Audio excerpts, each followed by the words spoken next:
Ang debosyon mula sa kasama ni Jesus ngayong araw ng Miyerkules ay pinamagatang tugon na puspos ng biyaya mula sa panulat ni Binibining Megan L. Anderson ng Indiana, USA.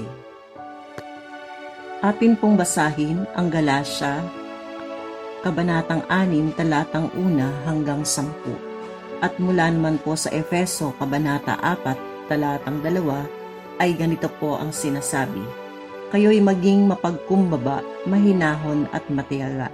Magparaya kayo dahil sa inyong pagmamahal sa isa't isa.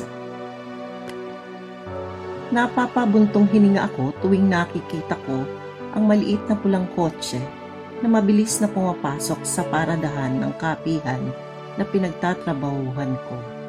Ang driver ay isang regular na customer na palaging masungit, walang pakundangan at mainiti ng ulo sa aming mga manggagawa.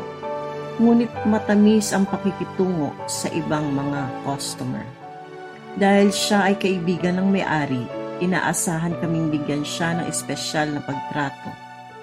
Hindi talaga maganda ang tingin ko sa kanya dahil sinasabi niyang siya ay isang Kristiyano, ngunit masama ang pakikitungo sa ibang tao. Naiinis ako sa kanya kaya't nanalangin kong alisin ng Diyos ang sama ng loob ko sa Kanya. Natutunan kong tignan siya ng may habag at unti-unti ay napansin ko rin ang kanyang mabubuting katangian.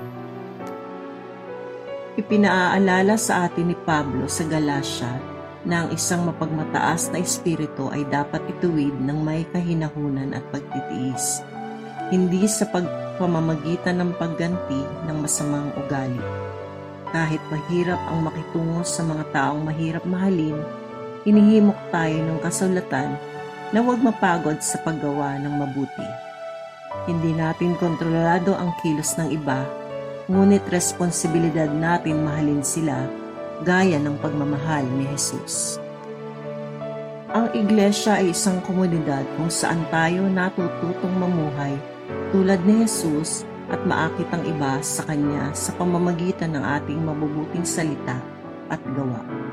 Hindi ito laging madali, ngunit maaari nating tulungan ang isa't isa na maging higit na kawangis ni Jesus sa pamamagitan ng Kanyang kabutihan at biyaya. Atin pong ipapanalangin, mga manggagawa sa restaurant. Tayo po'y manalangin. Amang nasa langit, tulungan mo kaming aminin ang aming mga pagkukulang at magbigay ng biyaya sa mga taong mahirap mahalin. Amen. At ang isipin ngayong araw, ang biyaya ang pinakamainam na tugon sa hidwaan. Isang mapagpalang araw po sa ating lahat.